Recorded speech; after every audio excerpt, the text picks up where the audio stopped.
मोहल्ले की शादी में अमीर और गरीब सास बहू का पहनावा। सुबह का समय होता है। मोहल्ले की गली में दो घर आमने सामने होते हैं। एक बड़ा पेंट किया हुआ चमकदार मकान जिसके बाहर बड़ी कार खड़ी होती है। दूसरा छोटा उखड़े हुए पेंट के साथ किराए का गरीब सा घर जिसके बाहर साइकिल और एक टूटी कुर्सी रखी होती है। अरे ये सामने वाले तो बस किराएदार हैं। 2 दिन के मेहमान हैं मोहल्ले में। इनके कपड़ों का हाल देखो, लगता ही नहीं कि इंसान है। अरे बहन जी, भगवान सबको खुश रखे, हमें क्या, हम तो जैसे तैसे अपना गुजारा कर ही लेते हैं। हाँ, लेकिन थोड़ा तो ध्यान रखना चाहिए ना, मोहल्ले का नाम खराब होता है ऐसे लोगों से। बाकी औरतें हाँ हाँ में सिर हिलाती हैं। गरीब सास चुप हो जाती है। उसका चेहरा उतर जाता है लेकिन वो कुछ नहीं कहती। क्या करूं, किराए के घर में रहते हैं, अगर कुछ बोल दिया तो कल को निकाल देंगे मोहल्ले से। बस शांति से रहो। वो अंदर चली जाती है। कुछ दिनों बाद गरीब सास खांसते खांसते बिस्तर पर लेटी होती है। चेहरा पीला और हालत बहुत कमजोर होती है। बेटा राघव और ससुर पास बैठे होते हैं। बेटा, अब तेरी माँ की तबीयत दिन ब दिन खराब होती जा रही है। तू अब बड़ा हो गया है, घर की जिम्मेदारी भी तुझे उठानी होगी। जी पिताजी, मैं समझ गया। अब मैं माँ का भी ख्याल रखूंगा और घर का भी। और सुन, अब तेरी शादी की भी उम्र हो गई है बेटा। कोई अच्छी सादी सिंपल लड़की देखकर शादी कर लेते हैं, घर में भी एक और हाथ बढ़ जाएगा। इसी तरह कुछ दिनों बाद मोहन अपनी पत्नी की जिम्मेदारी आधी करने के लिए एक अपने जैसे ही गरीब घर की लड़की का रिश्ता तय कर लेता है। और कुछ दिन बाद मंदिर में एक साधारण शादी हो रही होती है। छोटा सा मंडप होता है और कुछ घर के लोग ढोल नगाड़ों के साथ दुल्हन का स्वागत होता है। दुल्हन सिंपल साड़ी, थोड़ा सा मेकअप और शादी के जोड़े में होती है, लाल चुन्नी के साथ। थोड़ी देर बाद मोहल्ले की ही कुछ पड़ोसन भी आ जाती हैं। अरे वाह, राघव की शादी हो गई। बहू तो बड़ी सीधी सादी लग रही है। हाँ बहन, देखो ना ज्वेलरी ना मेकअप, बस सादी सी साड़ी। इतने में सामने से अमीर सास अपने बेटे और बेटी के साथ आती हैं। सजी धजी भरी साड़ी में होती हैं। अरे राघव की माँ, ये क्या, बहू लाए भी तो ऐसी सादी सुहागन। देखो इसके कपड़े, इसकी साड़ी तो हमारी नौकरानी की भी सच्ची होगी। बाकी औरतें जोर से हंसती हैं। गरीब सास चुप खड़ी रहती है, सिर झुका लेती है। जब मैं अपने बेटे की शादी कराऊंगी ना, पूरे मोहल्ले में शोर मच जाएगा। बड़े बड़े होटल में बारात जाएगी और मेरी बहू होगी एकदम मेरी तरह मॉडर्न, ब्रांडेड ड्रेस, ज्वेलरी, सब कुछ। सामने की औरतें वाह वाह करती हैं। गरीब सास उदासी से कहती है, भगवान सबका भला करे बहन जी, हमें तो बस घर में सुख शांति चाहिए। अमीर सास मुंह फेर कर चली जाती है और औरतें भी उनके पीछे चली जाती हैं। कमला मुस्कुराकर अपनी बहू का गृह प्रवेश करती है। अगले दिन मोहल्ले की गली में 4-5 औरतें अपने अपने घरों के बाहर खड़ी होती हैं। किशोरी देवी अपनी चमकदार साड़ी में खड़ी होती है और कमला देवी अपनी साधारण सूती साड़ी में खड़ी होती है। अरे किशोरी, अब तू कब करवा रही है अपने बेटे की शादी? कमला तो अपनी बहू भी ले आई, अब तो तेरी बारी है ना। हाँ बहन जी, मेरी तो हो गई सादी सी शादी। अब किशोरी की बहू तो यकीनन बहुत स्टाइलिश होगी। अरे भाई, जब कोई अच्छी लड़की मिलेगी तभी तो कराऊंगी शादी। अपने स्टैंडर्ड की लड़की से ही शादी कराऊंगी बेटे की। कोई भी ऐरी गैरी नहीं चलेगी हमारे घर में। अरे जल्दी कर लो किशोरी, अब तुम्हारे बेटे की भी उम्र निकल रही है, कहीं मॉडर्न लड़की के चक्कर में बुढ़ा ना हो जाए।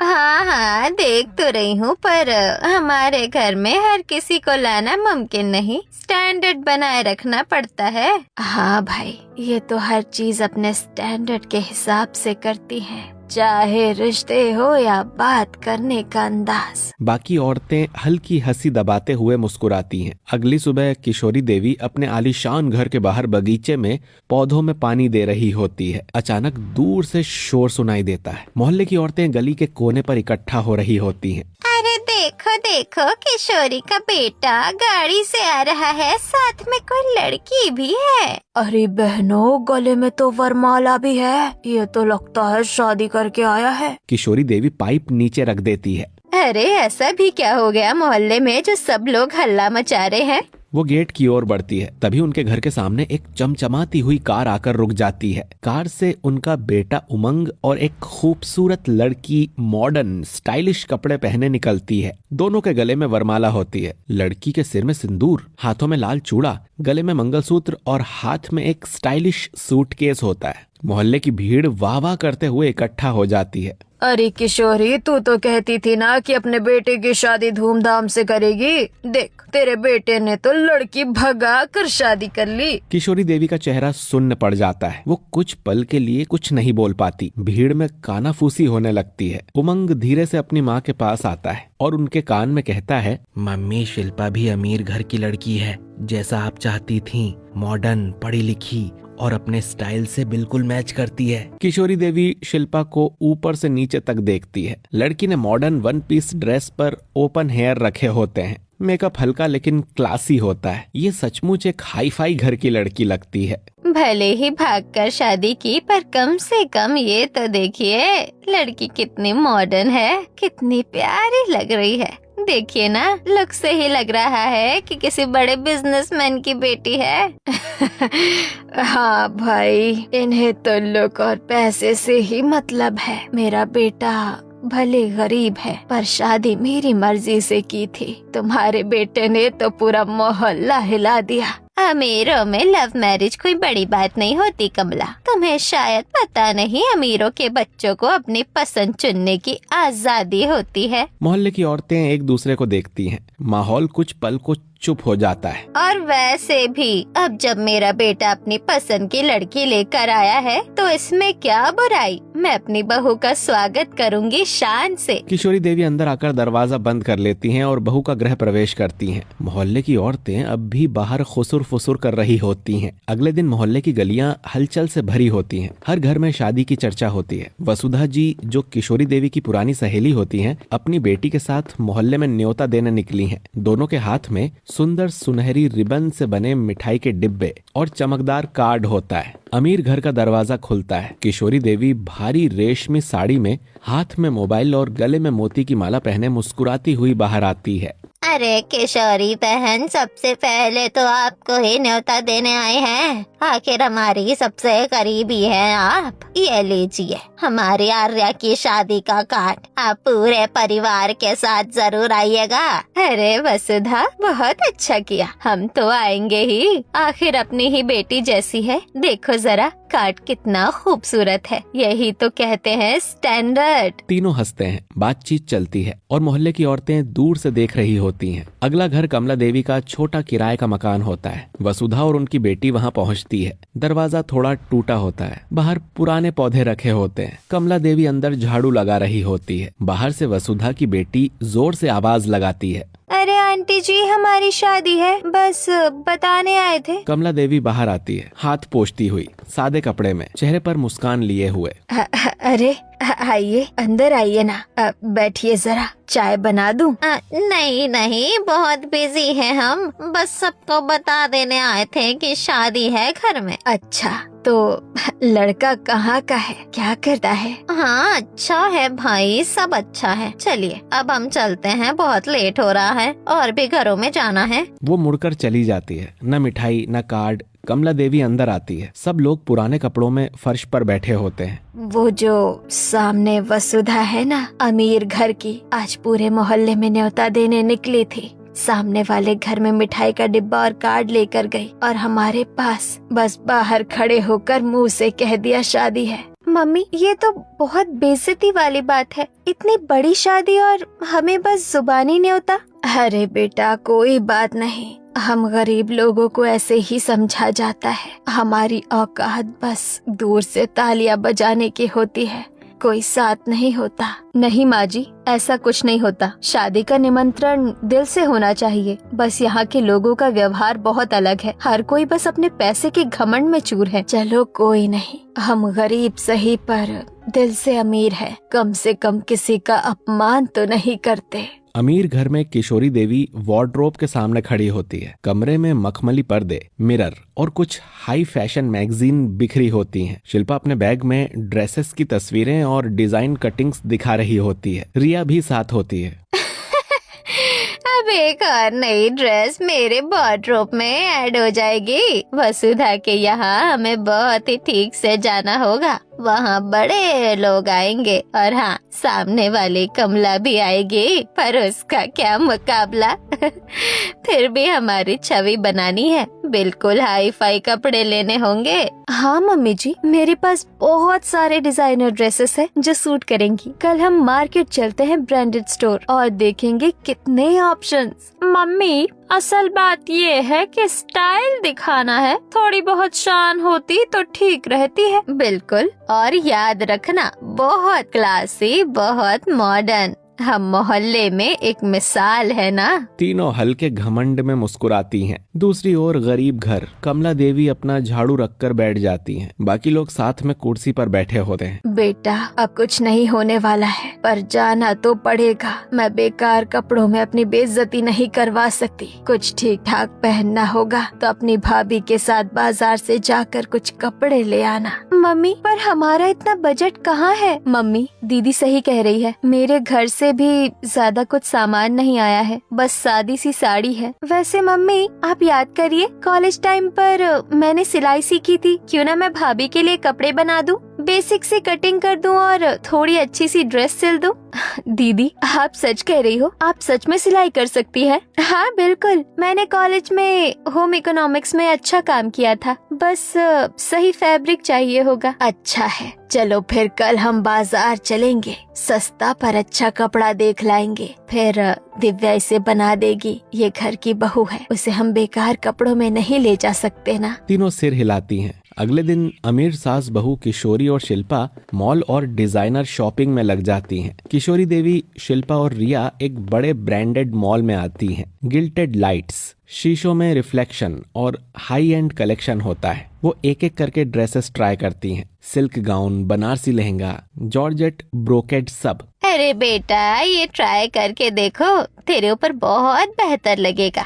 हाँ मम्मी जी, आपकी चॉइस हमेशा परफेक्ट रहती है। ये कट, ये फिट, सब बढ़िया लगेगा। अगर किसी दुकान पर इन्हें कुछ पसंद नहीं आता तो वे अगले मॉल में जाती हैं। डिजाइनर की राय लेती हैं। कपड़े के फैब्रिक, ड्रेसिंग फिट और एक्सेसरीज पर लंबी चर्चा होती है। अंत में वे सबसे हाई फैशन, सबसे महंगा और सबसे दिखावटी सेट चुनकर उसे फिटिंग के लिए बुक कर देती हैं। सिले हुए फिनिश, मिरीडियन हाथ की कढ़ाई और चमकदार ऑर्नामेंट्स के साथ ड्रेस फाइनल हो जाती है। दूसरी ओर कमला देवी, विद्या और दिव्या सस्ते बाजार में जाती हैं और ड्रेस बनाने के लिए सामान लेती हैं। रेशमी मिक्स, लटीका हुआ गोमती कट, हल्का जॉर्जेट दुपट्टा और दाग रोधी कपड़ा। दिव्या दुकानदार से फैब्रिक छांटती है। भरपूर फ्लेयर के लिए 3.5 मीटर स्कर्ट फैब्रिक, चोली के लिए 1 मीटर, दुपट्टे के लिए 2 मीटर हल्का शिफॉन, धागे, जिप, हुक, आइज, बटन, गोटा पट्टी और कुछ सिंक पैटर्न के लिए छोटे छोटे चमकदार काम के लिए सीक्वेन लेती हैं। सस्ता पर टिकाऊ चाहिए, इतना ही काफी होगा। मैं कल से सिलना शुरू कर दूंगी। सही नाप लेकर अच्छे से कटिंग करूंगी, जिससे फिटिंग पर पूरा कंट्रोल रहे। मैं तो बेसब्री से नई ड्रेस देखना चाहती हूँ। अगले दिन से नंद दिव्या सिलना शुरू करती है। पहले वो नाप लेती है। भाभी का कमर, हिप, कट लेंथ, बस्ट, कंधा चौड़ाई, स्कर्ट की लंबाई और पटी यानी वेस्ट बैंड की ऊंचाई। पेपर पर पैटर्न बनाती है। स्कर्ट के लिए फ्लेयर के हिसाब से गोद का पैटर्न ड्रॉ करती है। चोली के लिए बस्ट डार्ट, शोल्डर और बैक लाइन बनाती है। कपड़ा सेट करना और कटाई फैब्रिक को समतल करके पैटर्न रखकर सुई डॉट से मार्क कर कट करना। कटित हिस्सों पर 1 इंच की सिलाई मार्जिन छोड़ देती है। फिर ड्रेस सिलती है। लॉक स्टिच मशीन का इस्तेमाल करती है। स्कर्ट के पैनल जोड़ना, साइड सीवन, बस्ट डॉट्स और फिर चोली की फिटिंग करती है। फिर लाइनिंग और हेमिंग करती है। भारी कपड़ों के लिए अंदर लाइनिंग लगाना ताकि लहंगा भारी दिखे। नीचे से सुंदर हेमिंग कर साफ फिनिश देती है। कमर बैंड और जिप हुक लगाती है। कमर बैंड के लिए इंटरफेसिंग लगाकर स्टिच करती है और फिर रिवर्स फिट के लिए जिप हुक लगाती है। हैंड फिनिशिंग और एम्बेलिशमेंट गोटा पट्टी सिल देती है। छोटी छोटी सीक्वेंस या दाने हाथ से लगाती। दुपट्टे के किनारों पर छोटा फेल कोस बनाती। फिटिंग और कट फिक्स पहली बार फिटिंग पर चोली और कमर पर चेक करती है। फिर एंड में स्टिच कर देती है। प्रेसिंग और पैकेजिंग अच्छे प्रेस से कपड़े को आयरन करके अच्छा लुक देती है। होती है। नंद जैसे जैसे काम कर रही होती है, विद्या पास बैठकर कपड़े के किनारे पर गोटा लगाने का काम सीख रही होती है। दिव्या छोटे छोटे सीक्वेंस और धागे जमा कर मदद कर रही होती है। मैं कल सुबह तक सिलाई पूरी कर दूंगी। पहले बेस कट तैयार कर लेंगे, फिर चोली फिट करके, और रात को हाथ से थ्रेडिंग कर लेंगे। अगले दिन मोहल्ले की कुछ औरतें खड़ी होती हैं और साथ किशोरी देवी और कमला देवी खड़ी होती है। अरे किशोरी जी, कैसी चल रही है शादी की तैयारी? बड़े मॉल, बड़े डिजाइनर सब आएंगे क्या? बिल्कुल, बड़े डिजाइनर से कपड़े चुन रही हूँ, सबसे बेस्ट चाहिए। और आप वही पुराने कपड़े पहन कर जाओगी क्या? इनका तो सबको पता है, वही पुराने फटे हुए कपड़े पहन कर जाएंगी और बेइज्जती कराएंगी, जैसे हर बार करती आई हैं। इस बार उनकी बहू भी शामिल होगी। बड़ी बुरी बात है। सारी औरतें जोर जोर से हंस पड़ती हैं। दिव्या गेट पर खड़ी ये सब सुन लेती है और उसे बहुत गुस्सा आ जाता है। दिव्या घर में भागकर चली जाती है। कमला भी बिना कुछ जवाब दिए चुपचाप अंदर आ जाती है। मम्मी, मैंने सोच लिया है, जैसे भाभी के लिए ड्रेस मैंने बनाई है, वैसे ही मैं आपके लिए भी एक ऐसी सुंदर ड्रेस बनाऊंगी कि वो लोग देखते रह जाएंगे, उनका मुंह बंद हो जाएगा। नहीं बेटा, कोई बात नहीं, तू अपनी बना ले और बाकी सबकी बना दे। मैं तो जैसी हूँ वैसी ही चली जाऊंगी। नहीं मम्मी, ये बेइज्जती का बदला हमें दिखाना होगा। मैं ऐसी ड्रेस बनाऊंगी आपकी और भाभी की कि वो लोग अनचाहे शब्दों के लिए शर्मिंदा हो जाए। हाँ मम्मी जी, दीदी सही कह रही हैं, उन्हें बोलकर नहीं, करके दिखाना होगा। ठीक है बेटा, अगर तुम कहती हो तो चलो, हम दिखा देंगे कि असली शान कपड़े से नहीं, आत्मसम्मान से आती है। कल से हम और मेहनत करेंगे और ऐसी ड्रेस बनाएंगे कि सारा मोहल्ला देखता रह जाएगा। दिव्या अपनी मम्मी की भी उसी तरह से एक अच्छी ड्रेस तैयार कर देती है और बाकी सब लोगों की भी। शादी का पहला फंक्शन आ जाता है। अमीर परिवार का बड़ा सा लॉन, सजावट पीले फूलों से होती है। गरीब परिवार सिंपल सूती पीले और हल्के हरे रंग के कपड़े में होता है। बालों में गजरा, चेहरों पर मुस्कान, और लड़के भी सिंपल कुर्ते में होते हैं। दूसरी तरफ अमीर परिवार डिजाइनर पीले अनारकली सूट, कानों में बड़े झुमके, हील्स और हल्का मेकअप। सास भी हैवी साड़ी में होती है। लड़के भी महंगे कुर्ते में होते हैं। औरतों की भीड़ किशोरी के आसपास होती है। हमारे यहाँ सब कुछ हाई क्लास तरीके से होता है, छोटी मोटी हल्दी नहीं, पूरे स्टाइल से। वाह किशोरी जी, आपकी बहू शिल्पा तो सोने की तरह चमक रही है। बेचारी, इनके पास तो पहनने को भी ठीक कपड़े नहीं है। दूसरे दिन अमीर घर की छत पर रोशनी और हरे पर्दों की सजावट होती है। मेहंदी का फंक्शन होता है। गरीब सास कमला देवी हल्का हरा कॉटन साड़ी पहने खड़ी होती है, जिस पर मामूली काम होता है। गरीब बहू विद्या हल्की हरी साड़ी में होती है और चेहरे पर आत्मविश्वास और सादगी की चमक होती है। अमीर सास किशोरी देवी चमकदार मिंट ग्रीन साड़ी में होती है और अमीर बहू शिल्पा डार्क ग्रीन और फ्लोरल ड्रेस में होती है। हॉट फैशन स्टाइल होता है। भारी गहने और ब्रांडेड पर्स होता है। जब शिल्पा और किशोरी एंट्री करती हैं तो भीड़ तारीफ करने लगती है। वाह, क्या क्लास है दोनों में, बिल्कुल फैशन शो जैसा लग रहा है। लेकिन कुछ औरतें पीछे से फुसफुसाती हैं। इतना ओवर ड्रेस्ड कौन आता है मेहंदी में? अब तो ये मेहंदी नहीं, शादी बन गई है। कमला और विद्या एक कोने में बैठी मुस्कुरा रही होती हैं। माँ, कपड़ों से नहीं, दिल से पहचान बनती है। कल उन्हें असली सौंदर्य का मतलब समझ आएगा। शादी का दिन आ जाता है। शादी का बड़ा रिजॉर्ट, फूलों की लाइट्स, म्यूजिक और मेहमानों की भीड़ होती है। सब लोग आ चुके होते हैं। अमीर सास और बहू की एंट्री होती है। शिल्पा गोल्डन और ब्लैक आउटफिट, पूरा भारी जुड़ाव लुक होता है। मेकअप के नाम पर बहुत पाउडर और काली आंखें दिखती हैं। किशोरी देवी ब्राइट पिंक मिनी ड्रेस, फूलों के फ्रिल से सजी होती है। मेकअप में अलग अलग रंग का आईलाइनर लगा होता है और हद से ज्यादा मेकअप होता है। बाकी परिवार वाले अच्छे कपड़े में होते हैं। जब वो आती है, कुछ लोग हंसते हुए कहते हैं, ये शादी में आई है या जोकर के रैंप वॉक में? इतना भारी लुक भी कोई पहनता है शादी में? अरे ये तो बिल्कुल जोकर जैसी लग रही है। शादी में ऐसी ड्रेस कौन पहनता है? ये क्या कर दिया तूने शिल्पा बहू? सब मजाक बना रहे हैं हमारा। फिर गरीब सास और बहू, उनके परिवार की एंट्री होती है। गरीब बहू विद्या गहरे लाल रंग का हैवी फिश कट लहंगा, सुनहरी कढ़ाई और साइड दुपट्टा लिए लंबी परांदे वाली स्टाइल चुटिया और सटल मेकअप के साथ आती है। ये वही ड्रेस है जो दिव्या ने अपने हाथों से सिलाई और सजाई होती है। गरीब सास कमला देवी हल्के हरे रंग की घेरेदार साड़ी, हाथ में कढ़ाई किया बॉर्डर और चमकता पल्लू पहने एंट्री लेती है। दिव्या ने इसे अपने बचे हुए सामान से बनाया था। बाकी परिवार भी सुंदर लगता है। जब वो एंट्री करती है तो लोग बोल उठते हैं, अरे ये तो किसी डिजाइनर से कम नहीं लग रही। कौन कहेगा ये गरीब घर की सास बहू है। भीड़ उनके आसपास इकट्ठी हो जाती है और सब लोग उनकी तारीफ करने लगते हैं। सच में असली रॉयल्टी तो इन दोनों में दिख रही है। एक वो अमीर सास बहू जो जोकर से कम नहीं लग रही, और इधर इन स्टाइलिश कपड़ों में इन गरीब सास बहू को देखो। इतनी ग्रेस तो अमीर घरों में भी नहीं दिखा। आज तो वो भी बिल्कुल फीके लग रहे हैं। इन्होंने तो सबके दिल जीत लिए। सारा फोकस गरीब सास बहू पर ही होता है और अमीर सास बहू को कोई नहीं देखता और न ही बात करता है। अगले दिन दरवाजा खोलते ही सामने किशोरी देवी खड़ी होती है। आज उनके चेहरे पर पहली बार विनम्रता दिख रही होती है। अरे बहन, आप इस गरीब के घर आइए, अंदर आइए। नहीं बहन, मैं बस कुछ पूछने आई थी। तुमने अपनी और अपनी बहू की ड्रेस किसी डिजाइनर से बनवाई थी क्या? पूरी शादी में सबकी नजरें तुम दोनों पर ही थी। हमारी तो हंसी उड़ गई। सब लोग यही बोल रहे थे, देखो गरीब घर की बहू कितनी रॉयल लग रही है, और अमीरों ने तो शो पीस बना लिया खुद को। अरे बहन जी, हमारे पास तो इतने पैसे नहीं कि किसी डिजाइनर से ड्रेस बनवा सके। हम बाजार से थोड़ा कपड़ा लाए थे, कुछ बचा हुआ सामान घर का ही इस्तेमाल किया। मेरी बेटी ने अपने हाथों से सिलाई की। अमीरी गरीबी तो कपड़ों से होती है, लेकिन ज्ञान और टैलेंट में कोई फर्क नहीं होता।